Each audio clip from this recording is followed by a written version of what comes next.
Hey friends, it's KT, and wow, 500 subscribe. What platform am I on? 500 Twitch follow, Twitter follow, subscribe.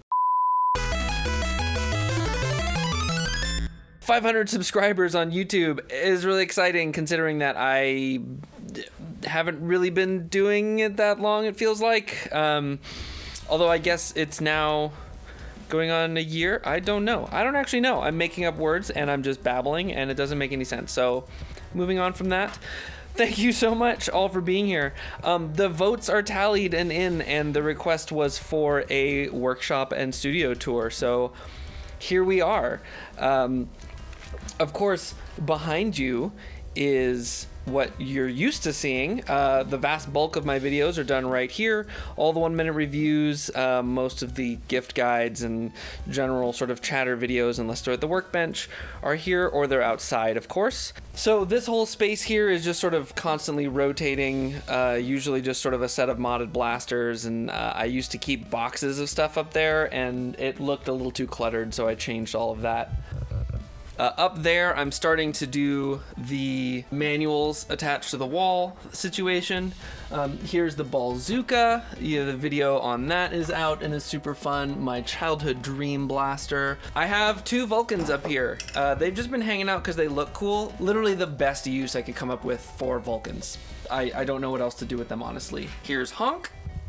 Very important. And there is Flipping 16, but it's the new version with the connector made by Foam Blasted. I'll probably do a video on that at some point, but I have a bigger project in mind for it, so I've been kind of waiting. And then moving on over here, we get to some slightly more esoteric stuff. I do have a clear Vulcan. It's not in very good shape. It does not work. But, you know, it looks cool. I will probably eventually cut this thing up and use some of the clear plastic for integrations. We used to do a trick with Game Boy plastic, with the clear Play It Loud Game Boys, where we would paint the inside of the Game Boy and it would look super, super sweet. So I kind of want to do something with that, but I don't actually want a Vulcan, so it'll probably be parts of this being put onto something else. Most of these bins have attachments or ammo. This bin has a bunch of paintball gear in it, which just sort of, I went to a garage sale at one point and they were like selling a bunch of paintball gear for $10, and they had like a nice belt and the paintball canisters that I used in the video for the monolith. And so I bought it for that. It was totally worth it for that, but now I just have all this paintball gear and I've tried to like trade it to people for Nerf stuff or I don't know, I just haven't been able to get rid of it. So if anybody's looking to trade some like old but still good paintball gear for Nerf stuff, I guess contact me. Here's a bin entirely of Mega Mags. I have some more than this, but I have a new blaster coming as a commission that is going to make use of these that I'm very excited about. So hanging on to those. Mag adapters, Ultra Mags. A lot of this stuff is not that exciting. These just have parts in them. Oh, and there goes my heater starting up. So this is one of the fun things about this space. Here comes a big reveal. As you listen to that white noise, I'm gonna turn around and you can kind of see what else is in this room. I'm actually gonna turn this light with me as we go. This is what's behind. This is what's behind the videos. That's my big ugly warehouse heater, and a bunch of wood for a wood burning stove that I haven't installed in this space yet, which is something that I'd like to do. And that's a door to the outside. Oh, and there's some cats running around. Let's see if we can catch them. Right here on the staircase, you can see it says formerly Bridgeway. That is the name of one of my bands in high school. We had these signs made to use on stage, and I've just kept them all this time, and they just keep getting put up in my garages. Now for an even bigger reveal, we will turn a little bit more. There's a door to the house, and here is a chimney, and you can see I have a teleprompter set up. Here's my chronograph with the indoor lighting rig. Here's Jasper. Very, very important. Jaspy. Oop, and there's Cat. You don't see Cat as much in my videos. Cat is the black cat right there. He does like to come out here, but it's not usually as involved in the video making process as Jasper is. Jasper likes to live out here because he is my cat and not really anybody else's cat, and doesn't really want to talk to anybody else. Over here in the corner by the furnace, you can see a pile of Nerf boxes ready for burning in our wood burning furnace. I'm gonna turn the heater off. Actually, just it's fine. Okay. I hit my head. That's pretty typical though. So now we're on the other side of that area. I have most of you know at this point, should know at this point, that I'm a musician. I have a lot of esoteric instruments. Here's my set of chimes that I'm going to do a bunch of work on this and do a video on my music channel. So if that sounds interesting to you, every now and then I want to do more like instrument rebuilds and put those on my music YouTube channel, but we'll get there. Here is my electronics workbench. It's, even though I just cleaned it, it's of course a little bit of a mess already, but here's where I do all my soldering and my electronics work. It has this window, but the window is very badly sealed, and until I get that fixed, unfortunately, this plastic is all over it.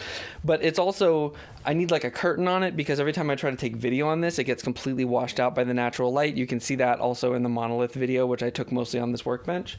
Up here you can see my kids' Halloween costumes. Actually, I think there's still batteries in this. If I can find the switch. There we go. Pretty sweet things that just kind of hang around after they're done. Some of you may remember this very important T-Rex cup from my video on dinosaur-themed blasters. Spinning around a little more in this room, here is where I sit and ponder the videos that I'm working on, and just watch YouTube and get lazy and eat lunch. Instead of a side table at this chair, I have this toy piano.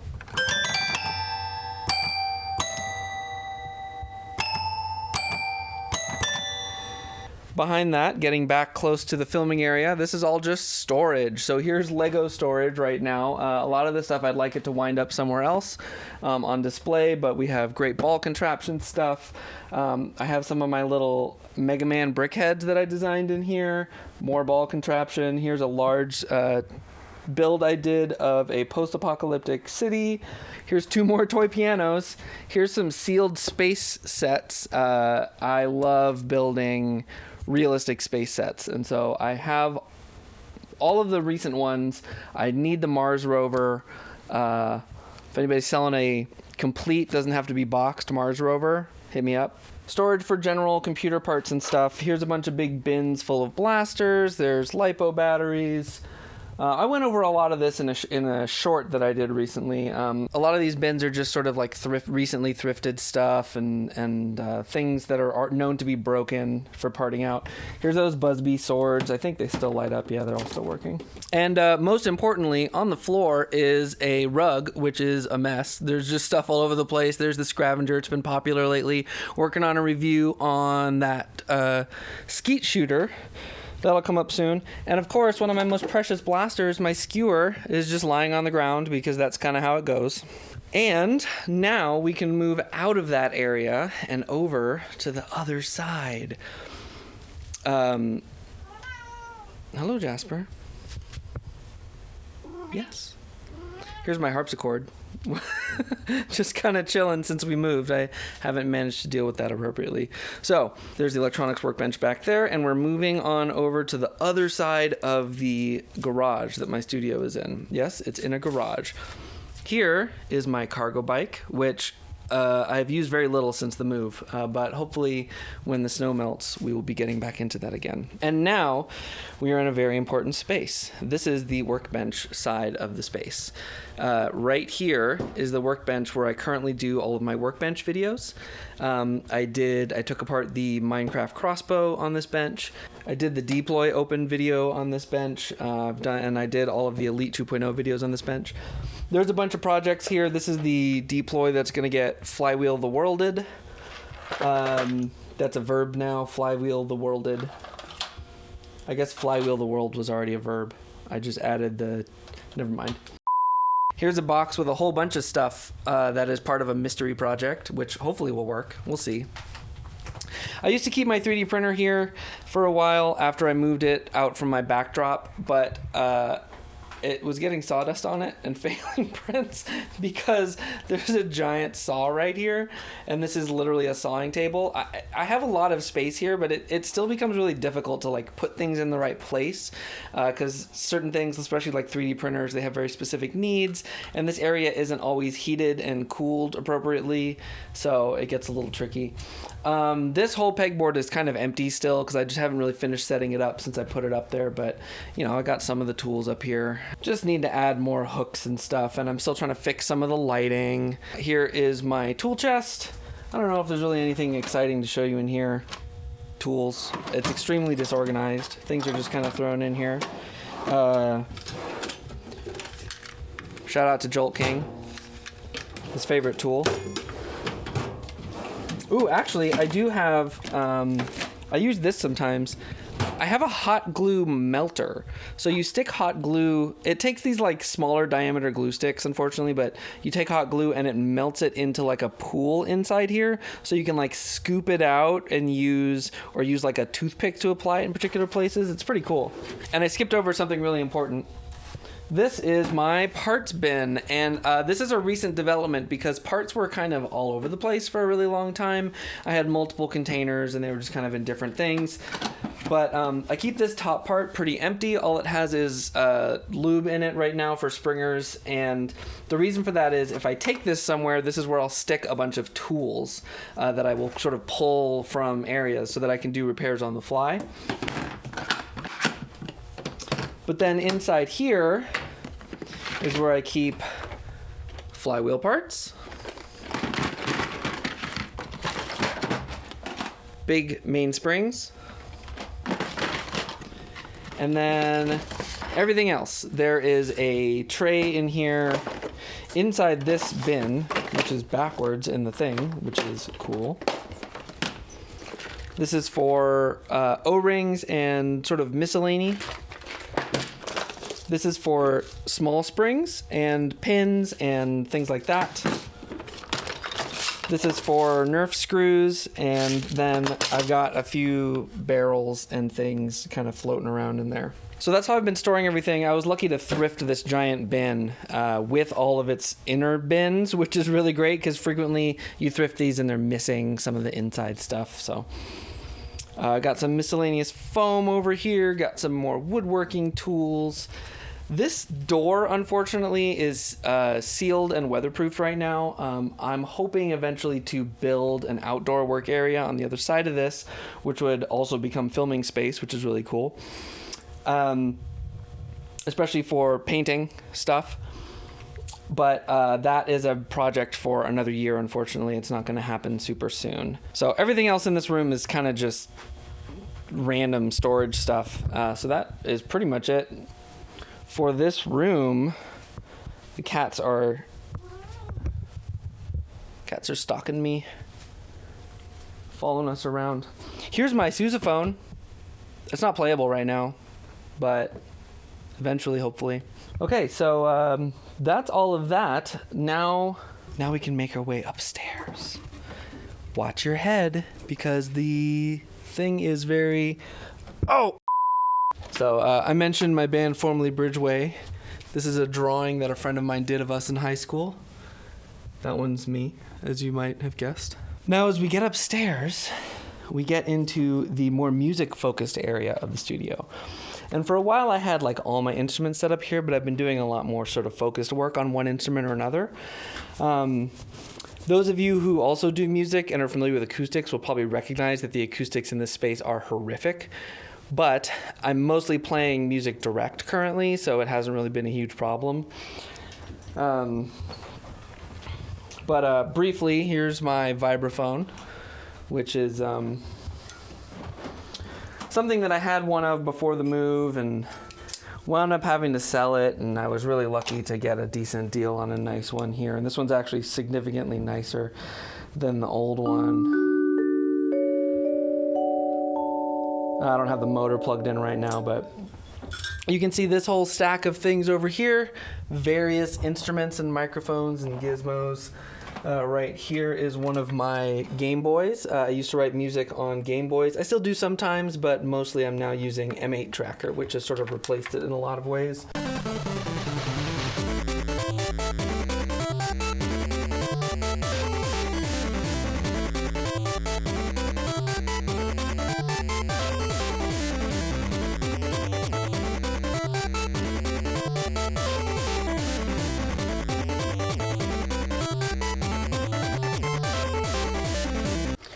Here's a little pal.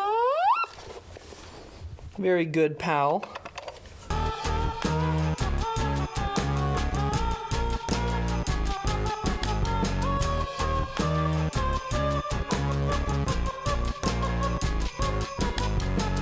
Here's another buddy. Oh, he doesn't have batteries in him. Bummer.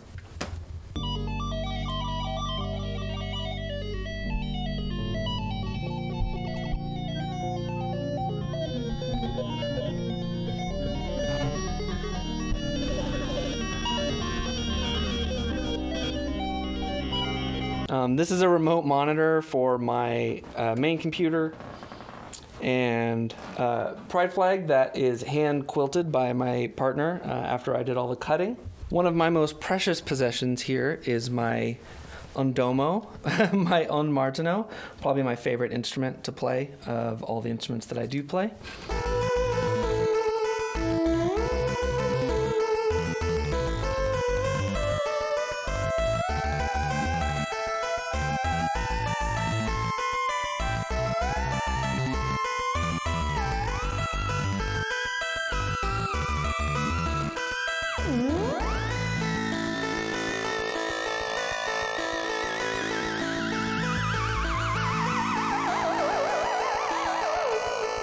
We've also got yet another toy piano right here. And here's my trombone. In high school, I named this Eliza, as her name. And then we get into the dark part of the studio because this area doesn't really have dedicated lighting. I also didn't turn my computer on, which I guess I should have done. This is where the magic happens, the boring part of the magic. This is my actual desk where I do all the video editing. It is a folding table with a mess on it and two computers sitting next to it. And I do get nice daylight during the day right here, although it is enough that it washes out my face on camera, so I have to close it if I have any kind of video thing. I have recorded a couple videos up here before, which you might recognize as the original Flipping 16 video I did up here, and then something else, I don't know. I do have a blaster wall back here, but I installed it and I have been meaning to take it down and paint it and like make it look pretty. I just haven't gotten around to it. And I kind of threw a bunch of random stuff up here before a video call recently, so it's not all like my coolest modded stuff anymore. But Thumper is here, and the Barocade is here, and you know, got a long shot here, and here's the modded Chronos Firing Mega XL. Rival Fate, 1 minute review on that coming up soon. And of course there's my sun skewer, very important as well. Here is a panda hat that's missing an eye. Rip. Nice. Yeah, that's good. That's real good. I like that. So, oh, additionally, if anybody is from the Seattle area, you might get a kick out of this. Here's my original Pink Godzilla from before Pink Gorilla Games changed their name. This was one of the last ones in the shop. My kids have made a mess of it somehow, of course, and I haven't been able to clean that off yet. But this was given to me when we were on tour, when I was with my band, The Glowing Stars, and we were on tour going through Seattle. And that has stayed with me. So, that's pretty much the story. Things are still kind of messy. I have some work to do around here, but you know, it works. You work with the space you got. I'm very lucky to actually have quite a bit of space. I do quite a few things, so I do keep the space pretty full, but it works pretty well for me. Probably the biggest problem is it's not temperature controlled unless I specifically turn the heat on, so it kind of limits when I can work and when I can film. My head is getting hot. But aside from that, I love my space. That's really loud when they run around upstairs. Cat, what are you doing? Well, anyway, I hope you appreciated this tour. If there's something you wanted to see that I didn't show off effectively, I guess, say something, and I'd be happy to chat about it. Hit me up in my Discord, and I'm happy to talk more about whatever you want to know. I like to be pretty open about my process, and I'm gonna not stand under the fluorescent lights. I don't know why it matters, because I'm about to end this video. So thanks so much again for subscribing and for being here and for watching these videos, and there's much more to come. I have a few long form videos that I am in the process of writing that I'm really excited about. One about the skewer, which I've been putting off because I just really want to do it right. I'm going to do a long form video about how to watch Nerf reviews and what to look for and how to understand it. I know that a lot of us know these things, but plenty of people don't know what a chronograph is, and plenty of people don't know what a lot of the terms that we use to describe blasters are. I want to do a video on that topic. So you can look forward to all that stuff, and I look forward to talking to more of you, and until that time, I'll see you on the field.